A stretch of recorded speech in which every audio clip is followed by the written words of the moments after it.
बिस्मिल्लाहिर्रहमानिर्रहीम। अस्सलाम वालेकुम। प्रोग्राम इख्तिलाफ राय के साथ मैं हूं इफ्तिखार काज़मी। और बर्फ पिघलना शुरू हो गई। एस्टैब्लिशमेंट के मुस्लिम लीग नून से मुज़ाकरात के लिए एक बार फिर से राब्ते। अपोजिशन ने फौज से मशरूत मुज़ाकरात पर आमादगी जाहिर कर दी है। ज़राए के मुताबिक एस्टैब्लिशमेंट की जानिब से मुस्लिम लीग नून और PDM के रहनुमाओं से मुसलसल राब्ते किए जा रहे हैं और उन्हें मुज़ाकरात के इशारे दिए जा रहे हैं। इस बात की तस्दीक मुस्लिम लीग नून की नायब सदर मरियम नवाज ने BBC को दिए गए एक इंटरव्यू में कर दी है। मरियम नवाज ने यह इतराफ किया है कि एस्टैब्लिशमेंट ने इनके इर्द गिर्द यानी करीबी लोगों से राब्ते किए हैं। उनकी जमात फौज से बातचीत करने के लिए तैयार है, लेकिन अवाम के सामने छुप छुपा कर बात नहीं होगी। मरियम नवाज के मुताबिक एस्टैब्लिशमेंट से मुज़ाकरात मशरूत तौर पर हो सकते हैं और अब शर्त सिर्फ यह है कि इमरान खान की हुकूमत को पहले घर भेजा जाए। मरियम नवाज ये कहती है कि फौज बड़ा इदारा है, उससे जरूर बात करेंगे, लेकिन आइन के दायरा कार में रहते हुए। अगर कोई क्रीज से निकल कर खेलने की कोशिश करेगा तो उससे बात नहीं होगी। मरियम नवाज ने हुकूमत के साथ किसी भी किस्म के डायलॉग को मुस्तरद कर दिया। मरियम नवाज ने कहा है कि आगे बढ़ना है तो हुकूमत को घर भेजा जाए। तो मौजूदा सियासी हालात में ये बहुत ही धमाका खेज इंटरव्यू सामने आया है। मरियम नवाज का ये इंटरव्यू खासी अहमियत का हामिल है और ये समझा जाता है कि मरियम नवाज को उनके वालिद मियां नवाज शरीफ की मुकम्मल ताईद हासिल है।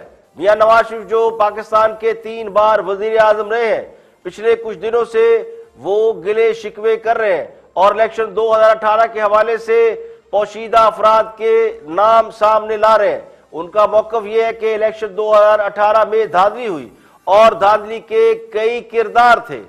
अब अगर मरियम नवाज फौज के साथ मुज़ाकरात पर रजामंदी का इजहार कर रही है तो उसका मतलब यह है कि मियां साहब ने भी पोजीशन बदल ली है और अब नवाज शरीफ भी इस पर राजी है। नवाज शरीफ ने एक रोज कबल कराची वाले वाक़े यानी IG सिंध के मुबैना अगवा के हवाले से जो फौज की इंक्वायरी रिपोर्ट थी उसको रिजेक्ट करके कई सवालात खड़े कर दिए थे और लगता यूं था कि सूरत हाल बंद गली की तरफ चली गई है। अपोजिशन की तरफ से फौज के साथ मुज़ाकरात पर अब आमादगी से यह लग रहा है कि तसादम और महादराई की फजा में कमी आएगी। फौज की जानिब से मुस्बत एक्शन के बाद अब अपोजिशन ने फैसला किया है कि वो भी मुस्बत जवाब देंगे। IG सिंध के मुबैना अगवा की फौजी इंक्वायरी के बाद ही ये तवक्को की जा रही थी कि अपोजिशन भी फौज के हवाले से अपने नैरेटिव पर नजरे सानी करेगी, लेकिन मियां साहब का ट्वीट आड़े आ गया। अब फिर से गाड़ी पटड़ी पर चढ़ती दिखाई दे रही है। मरियम नवाज ने कल पीपल पार्टी के चेयरमैन बिलावल भुट्टो से 1-to-1 मुलाकात की थी और उस हवाले से बहुत सी क्या सराहियां की जा रही थी। बहुत से लोग ये कह रहे थे कि यह मुलाकात शायद गिलगित बल्तिस्तान के इलेक्शन में सीट टू सीट एडजस्टमेंट के लिए है, लेकिन लगता यूं है कि मरियम नवाज ने बिलावल भुट्टो से मुलाकात में आज के इस इंटरव्यू के हवाले से कुछ बातें तय की होगी कि PDM का अगला बयानिया क्या होगा। तो आज वो बयानिया सामने आ गया है। अपोजिशन ने अब फौज के सामने मुज़ाकरात के लिए जो शर्त रखी है वो नामुमकिन तो नहीं, लेकिन मुश्किल जरूर है। इससे बातचीत के रास्ते खुल सकते हैं और एस्टैब्लिशमेंट के हवाले से PDM के बयानिए में नरमी आ सकती है। तो बुनियादी तौर पर यह नवाज शरीफ के उस बयानिए की जीत हुई है और नवाज शरीफ का बराह रास्त अस्करी क़यादत को तनकीद का निशाना बनाना, उससे लगता यूं है कि खासा दबाव महसूस किया जा रहा था, लेकिन उस तनकीद का असल मकसद जो था वो फौज को हुकूमत की पुष्पनाई से हटाना था, जिसे दूसरे लफ्जों में यह कहा जा सकता है कि खान साहब को लाने वाले, तो अब वो जो खान साहब को लाने वाले जिन्हें कहा जाता है वो भी उस इल्जाम का बार बर्दाश्त करने को तैयार नहीं है। तो कल तक जो अपोजिशन को जरा सी भी स्पेस देने के लिए तैयार नहीं थे, वो कम से कम आज इस बात पर आमादा है कि डायलॉग किए जाए। तो ये पाकिस्तान की सियासत के लिए एक जबरदस्त बात है।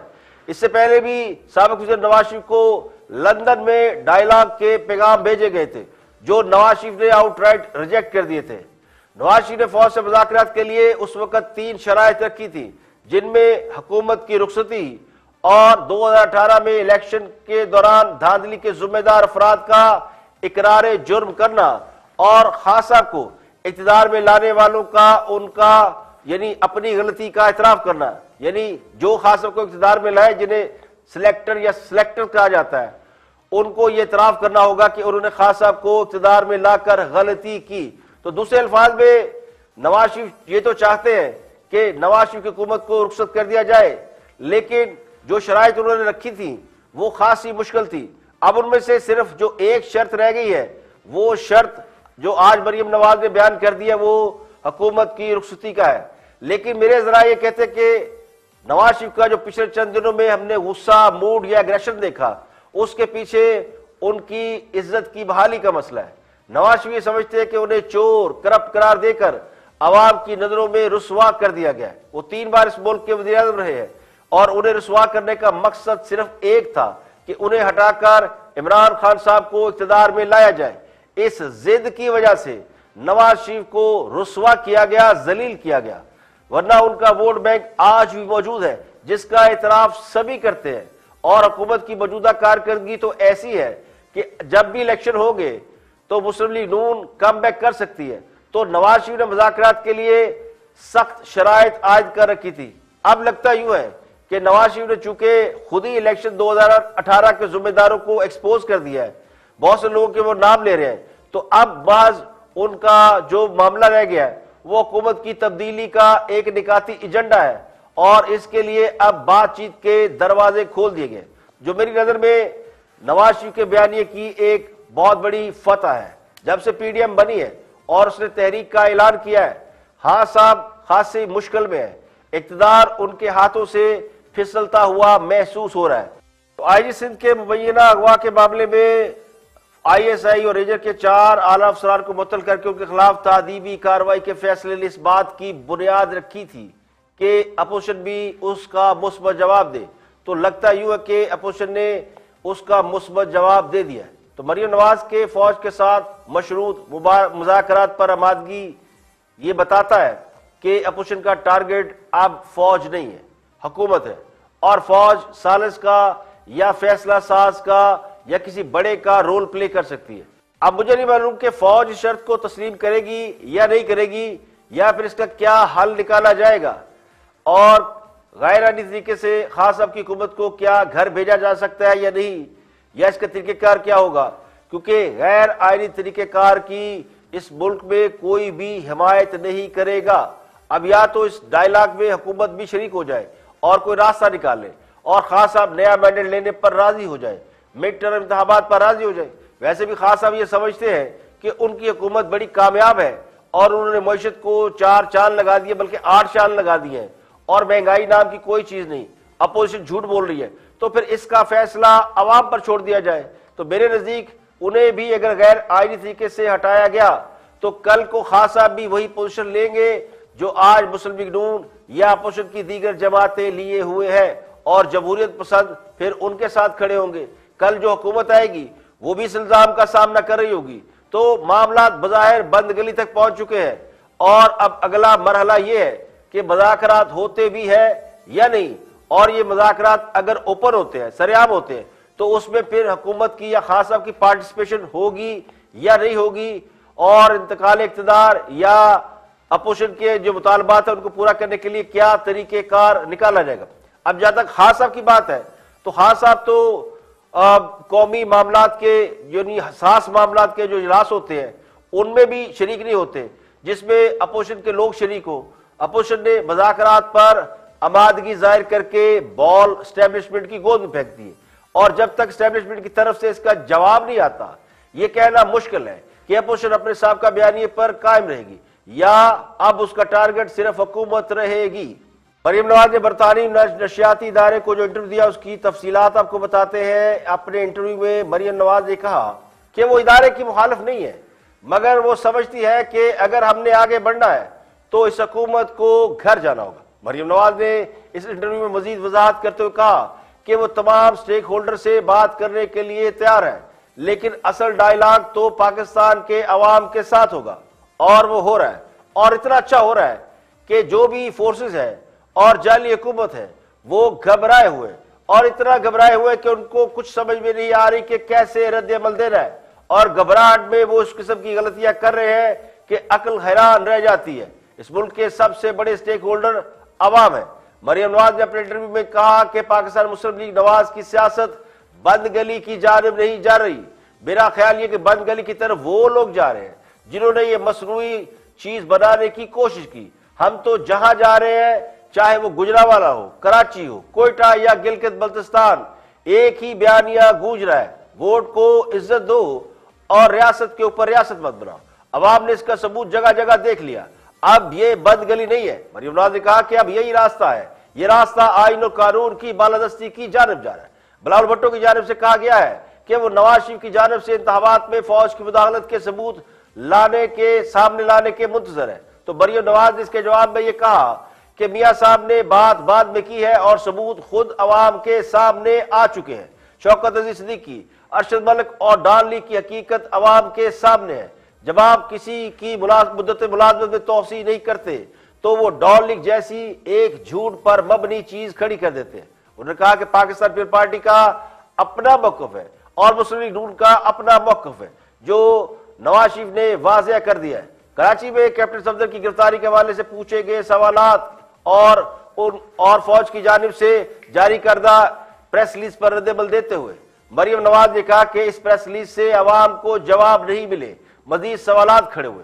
आप कौम को ये कह रहे हैं कि कुछ जज्बाती अफसरान ने अवामी दबाव का रद्द-ए-अमल दिया और उस रद्द-ए-अमल में ये किया। कौन सा अवामी रद्द-ए-अमल था? वो जाली लोग जिन्होंने मुकदमा दर्ज कराया, वो मुद्दई ही भाग गया। उन 3-4 लोगों के दबाव को आप अवामी दबाव कहते हैं। उन्होंने कहा कि अवामी रद्द-ए-अमल का जवाब देना आइन के मुताबिक इदारों का काम नहीं बल्कि हुकूमत का काम है। इदारों का काम प्रोफेशनल जिम्मेदारियां निभाना है, ना कि जज्बात दिखाना। इदारों का काम जज्बात के साथ नहीं, उनका काम है अपनी आईनी और पेशावराना जिम्मेदारियां निभाना। इसमें जज्बात का कोई अमल दखल नहीं। और अगर वाकई किसी ने जज्बात में आकर यह किया है तो ये इदारे के लिए भी और पाकिस्तान के लिए भी बहुत बड़ा लम्हा फिक्रिया है। मरियम नवाज ने कहा कि वो समझती है कि ऐसा नहीं हुआ, चंद जूनियर अफसरान को कुर्बानी का बकरा बना दिया गया। इन हाउस तब्दीली या माइनस इमरान खान फार्मूले की बात करते हुए उन्होंने कहा कि मैं कुछ नहीं कहूंगी, जब वक्त आएगा तो देखा जाएगा। इस हुकूमत के साथ बात करना गुनाह है। इस मुल्क को बहरान से निकालने के लिए इमरान खान और हुकूमत को घर जाना होगा, नए शफाफ इंतखाबात कराए जाए और अवाम की नुमाइंदा हुकूमत आए। पीटीआई और दीगर जमातों के साथ मफाहमत का रास्ता खुला रखने पर बात करते हुए मरियम नवाज ने कहा कि मेरी नजर में इमरान खान और पीटीआई कोई बड़ा मसला इसलिए नहीं है क्योंकि मैं उन्हें सियासी लोग ही नहीं समझती।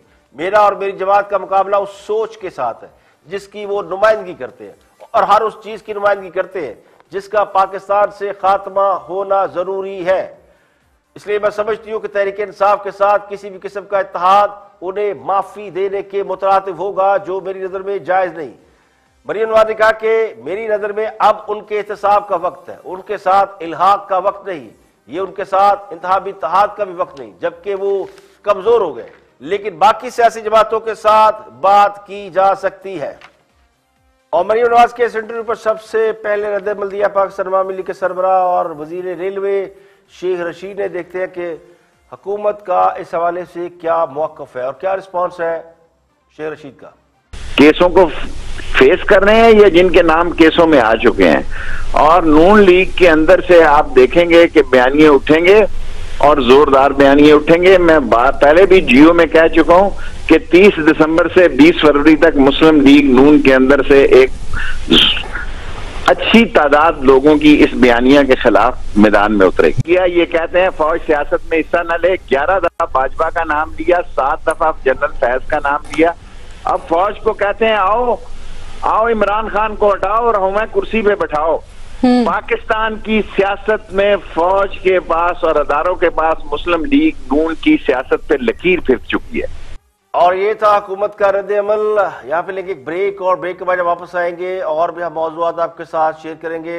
JUIFA ने साबिक सेनेटर हाफिज हुसैन अहमद को मरकजी सेक्रेटरी इत्तलात के ओहदे से फारग क्यों किया, और इसके अलावा जहांगीर तरीन को एक बहुत बड़ा रिलीफ मिल गया। ब्रेक के बाद हाजिर होते हैं।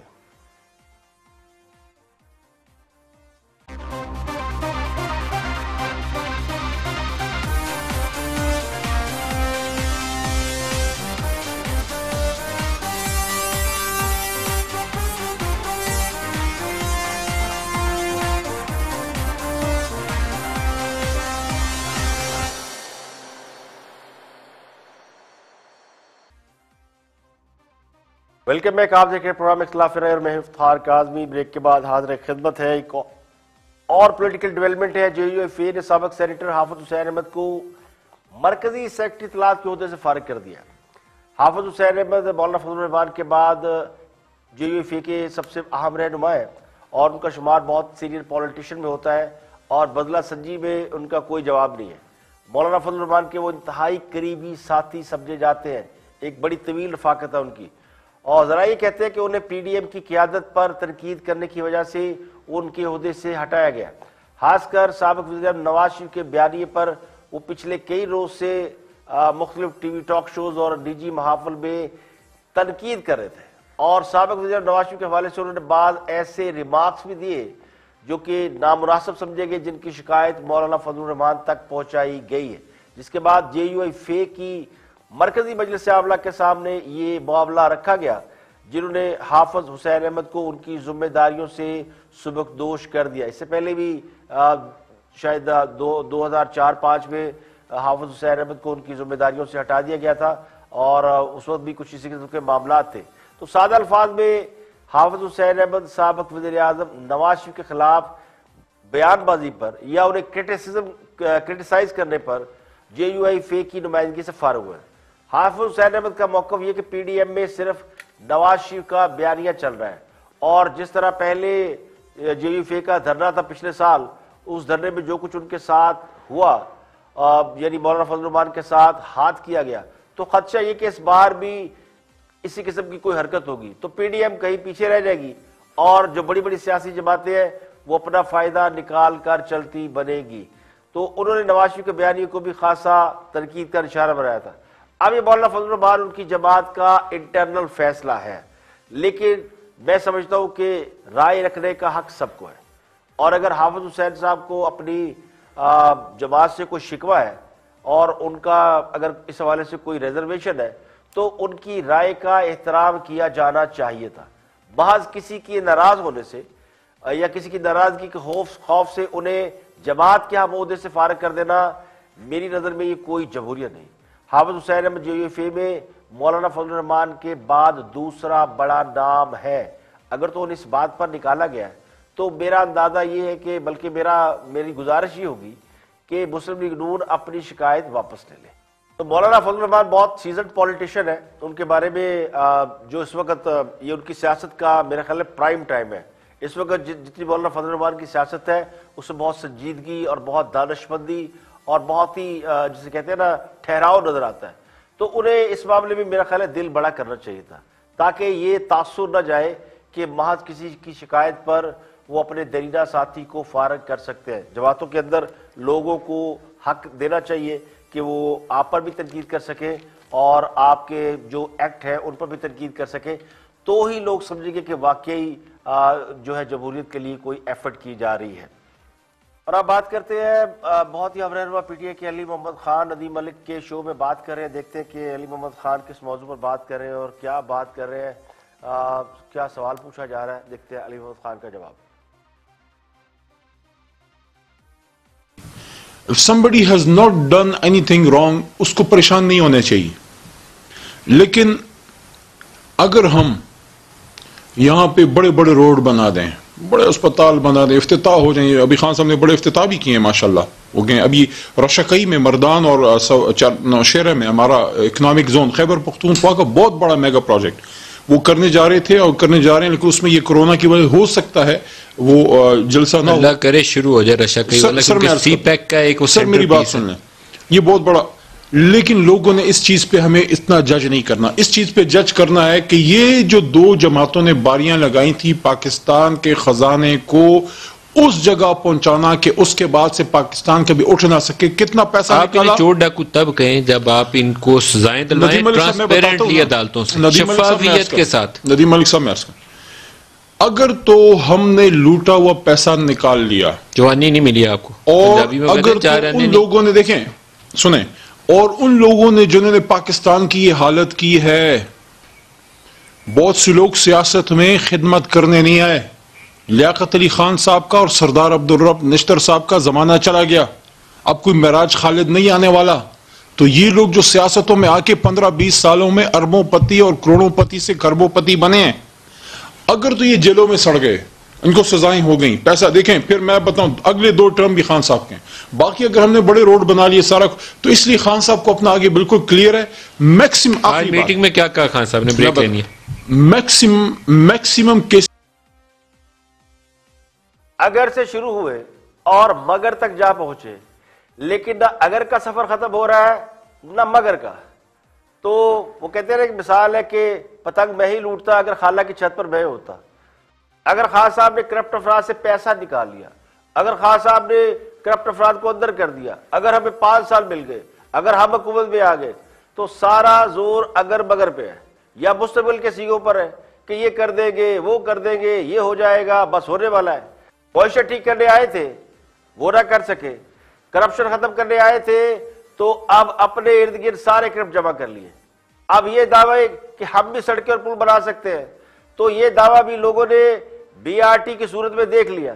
तो ख्याली बातें, हवाई मंसूबे, बातें करोड़ों की, दुकान पकौड़ों की, जिन पर करप्शन के इल्जाम लगाए थे 2.5 साल में एक भी साबित नहीं हो सका। तो पहले तो करप्शन साबित करे ना, तो फिर पैसा बरामद होगा। उल्टा अपने दामन में चीनी का स्कैंडल भी भर लिया, अद्वियात स्कैंडल, पेट्रोलियम स्कैंडल, गंदम स्कैंडल, झूठे मुकदमात का स्कैंडल, पायलट स्कैंडल, पता नहीं क्या क्या भर लिया।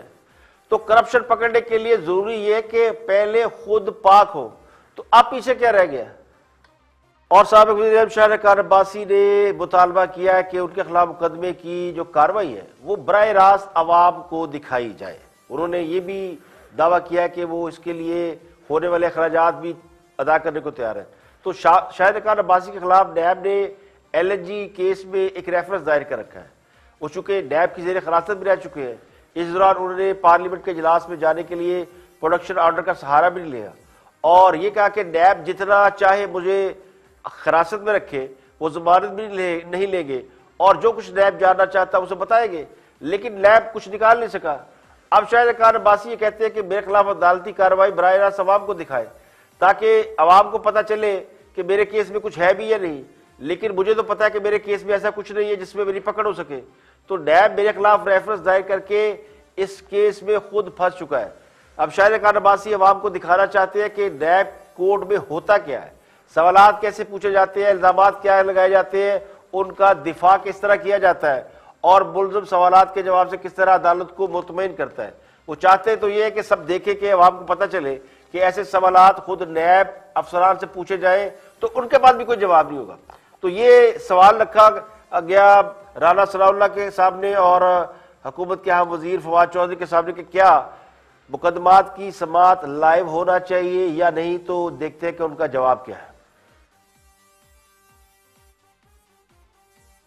आपके ख्याल में ये मुनासिब नहीं है? लोगों को पता चलेगा कि किस पर क्या इल्जाम है। मैं समझता हूँ कि बिल्कुल 100% ठीक है। वाह जी वाह। सुप्रीम कोर्ट जो है ना यूके की, आप उनकी वेबसाइट के ऊपर जाएं और आपको वहां पे सारे केसेस आप लाइव देख सकते हैं। हाँ। पाकिस्तान के अंदर शफाफियत के लिए बड़ा इंपॉर्टेंट है एक्चुअली ये। और मैं तो समझता हूँ ये जो शहबाज शरीफ साहब वाला केस है ये भी फिर लाइव दिखाना चाहिए, बिल्कुल दिखाना चाहिए। और ताकि लोगों को पता तो हो अभी प्रॉब्लम क्या है। अभी प्रॉब्लम ये आती है कि ये सारे आके कहना शुरू कर देते हैं जी पॉलिटिकल मोटिवेटेड है, ये है वो है। लोगों को पता चले चार्जेस क्या है और डिफेंस क्या है, उसके बाद लोग फैसला करें। जज ने भी तो फैसला ही करना होता है ना। दुनिया में एक तो लीगल पॉइंट्स के ऊपर एक ज्यूरी बैठती है। सो इससे एक तो होगा कि कुछ कोर्ट्स में भी रिस्पॉन्सिबिलिटी आएगी। अभी फ्रैंकली जजेस में कई कोर्ट्स जो हैं उनमें जो कंडक्ट का प्रॉब्लम है वो भी ठीक हो जाएगा। और मेरे ख्याल में तो कोर्ट्स को अपनी वेबसाइट्स बनानी चाहिए। अपना टीवी बनाना है तो वो भी कोई इतना महंगा काम अब नहीं रहा, लेकिन अपनी जो है वो वेबसाइट के ऊपर अपना टीवी बनाए और सारे केसेस लाइव चलाएं। अच्छा जी, राना सनाउल्लाह साहब ये बहुत बड़ी बात कर दिया है। फवाद चौधरी साहब कहते हैं जी बिल्कुल शाहिद खान अब्बासी साहब का केस जो है उसकी भी लाइव कवरेज होनी चाहिए और शहबाज शरीफ साहब की भी होनी चाहिए। सब जितने भी अकाउंटेबिलिटी कोर्ट्स में जितने भी केस हैं उनकी लाइव कवरेज होनी चाहिए। तो आप इत्तेफाक करते हैं कि सिर्फ शाहिद खान अब्बासी का केस नहीं, सबके केसेस की लाइव कवरेज होनी चाहिए? जी बिल्कुल। मैं तो सबसे पहले ये कहूँगा कि मेरे ऊपर जो एंटी नारकोटिक्स का केस उन्होंने बनाया है उसकी जो है ना वो लाइव कवरेज नहीं, उसकी लाइव तफ्तीश भी करवा दें। अच्छा, उसकी इन्वेस्टिगेशन ही नहीं हुई। मेरे से इन्वेस्टिगेटिंग ऑफिसर जो है उसने अगर एक लफ्ज भी शेयर किया हो तो जो सजा ये देनी चाहते हैं वो मैं कबूल करने को तैयार हूँ। उसने आपसे पूछा? मामला ये है उसने आपसे पूछा नहीं कि ये आपके उसने आपसे पूछा नहीं कि ये आपके पास हीरोइन कहां से आई है? नहीं, वो तो मुझे मिला ही नहीं।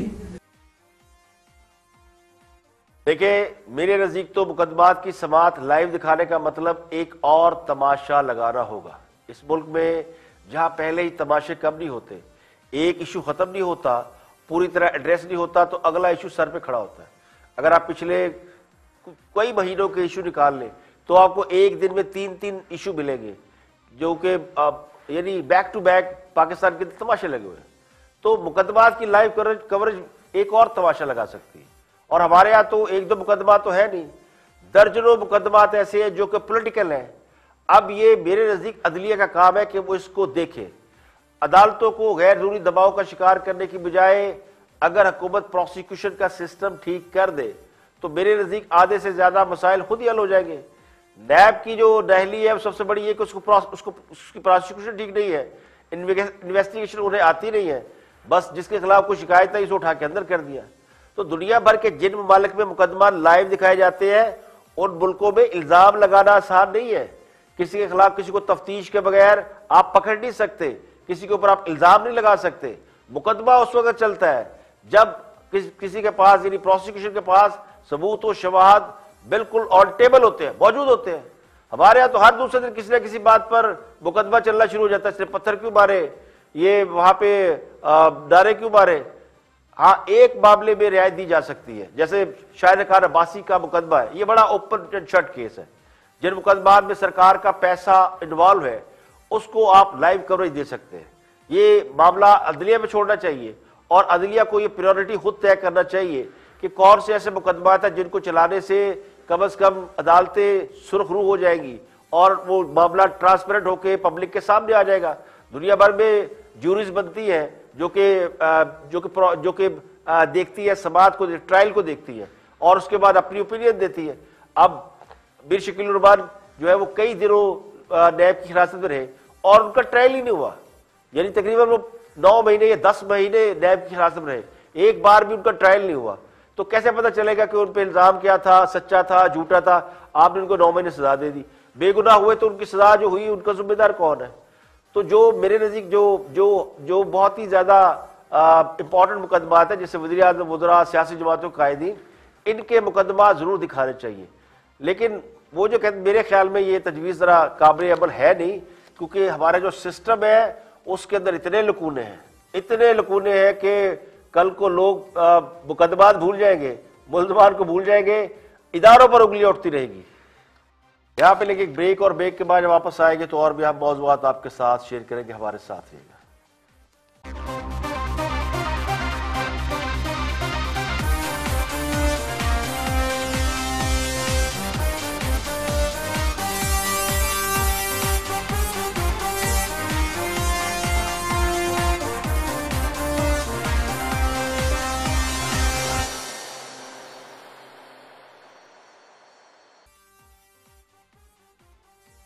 Welcome back. आप देख रहे हैं प्रोग्राम इख्तिलाफ में इफ्तिखार काज़मी। ब्रेक के बाद हाजिर खिदमत है और जहांगीर तरीन को बहुत बड़ा रिलीफ मिल गया। लाहौर हाई कोर्ट ने शुगर मिलों के खिलाफ कायम GIT को कालअदम करार दे दिया है। जहांगीर तरीन जो चंद रोज कबल कई बार लंदन में मुकीम रहने के बाद वापस आए, उन्हें वापस आते ही लाहौर हाई कोर्ट से एक अहम फैसले में बड़ा जबरदस्त रिलीफ मिला है और लाहौर हाई कोर्ट ने GIT, FIA और SCCP की जानिब से भिजवाए गए तमाम नोटिस जो कि शुगर मिलों को भिजवाए गए थे वो कैंसिल कर दिए।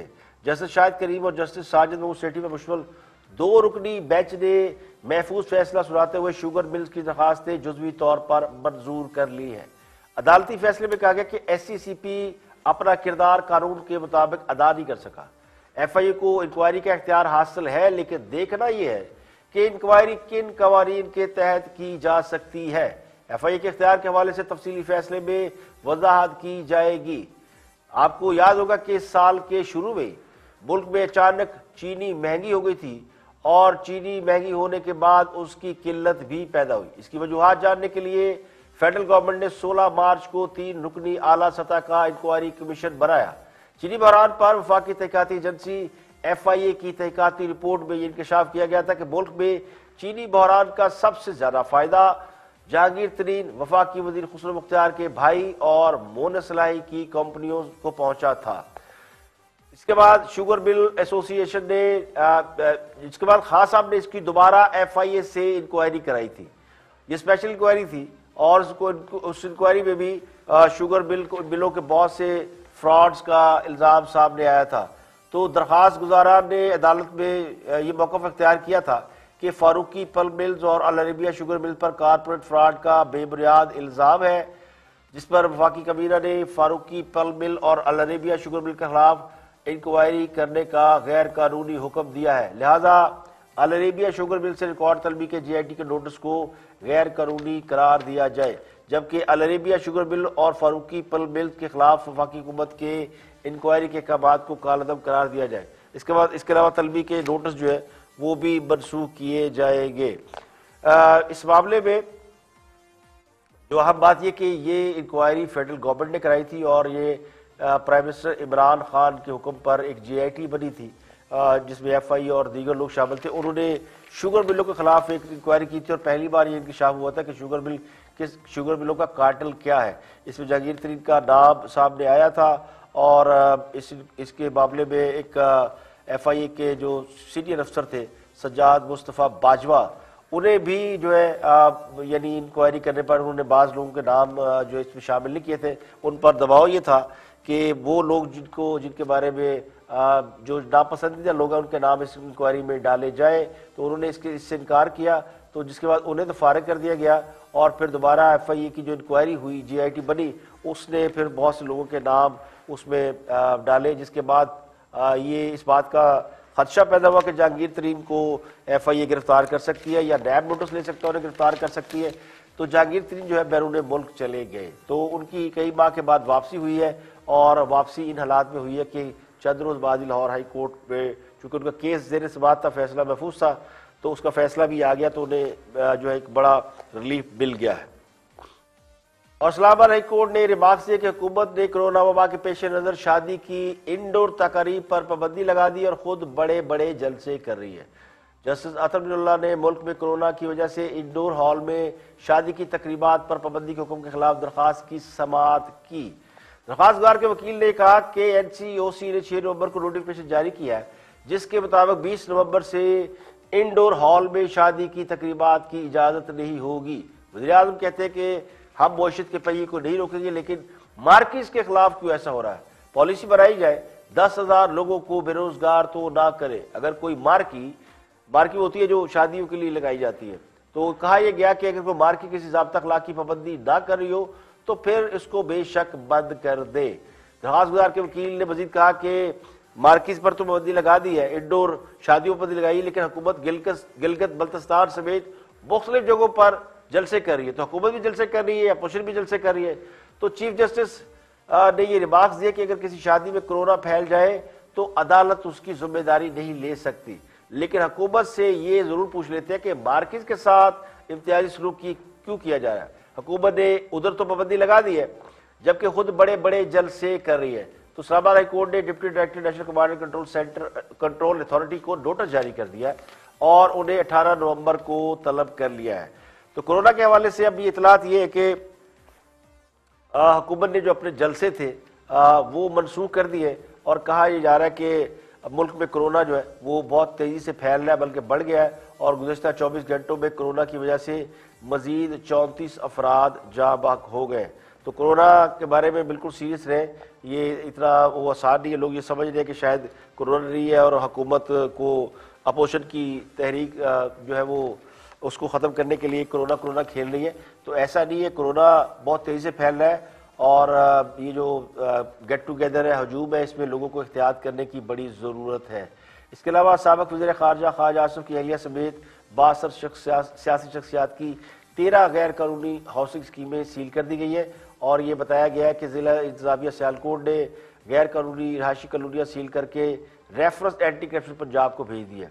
और ये कहा गया कि नक्शाजात और कन्वर्जन फीस की मद में सरकारी खजाने को करोड़ों रुपए का नुकसान पहुंचाया गया है। कैंट हाउसिंग सोसाइटी साबिक़ मेयर सियालकोट चौधरी तौहीद और ख्वाजा मोहम्मद आसिफ की अहलिया की मलकियत है और सोसाइटी में अवामी मकामात, ओपन एरिया, कम्युनिटी सेंटर और कब्रस्तान के लिए मुख्तस ज़मीन को प्लाट बनाकर बेचने का इल्ज़ाम है।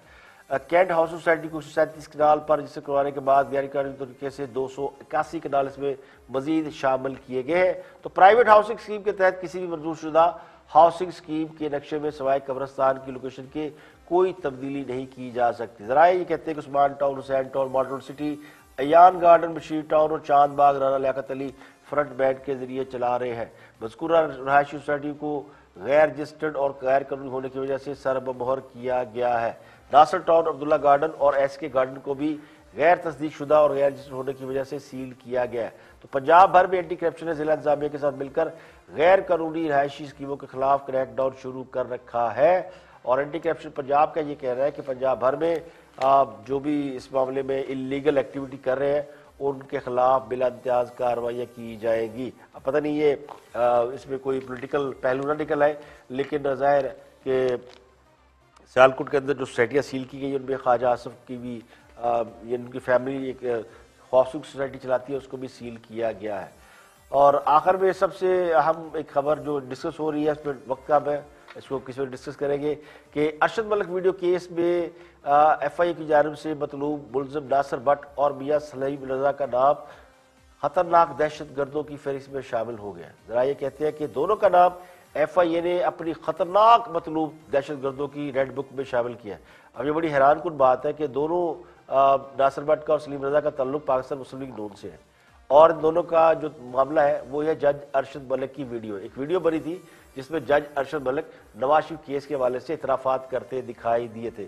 इस केस में ना बंदूक इस्तेमाल हुई, ना पिस्तौल इस्तेमाल हुई, ना कोई अगवा का केस है। तो पता नहीं ये दहशत गर्द क्यों उनको करार दिया गया है, और क्या दुनिया के सामने हम ये तारीफ रखते हैं दहशत गर्दों की कि जो पॉलिटिकल मामलात के अंदर इन्वॉल्व है उनको भी हमने टेररिस्ट बना दिए। जो मीडिया की इतलात है उसके मुताबिक जो पाकिस्तान के जो 28 मतलूब तरीन दहशतगर्द है ना, जो सबसे ज्यादा मोस्ट वांटेड लोग, उनमें नासिर भट्ट और मियां सलीम रजा शामिल है। इल्जाम ब्लैकमेलिंग का है, लेकिन फहरिस्त दहशतगर्दों की है।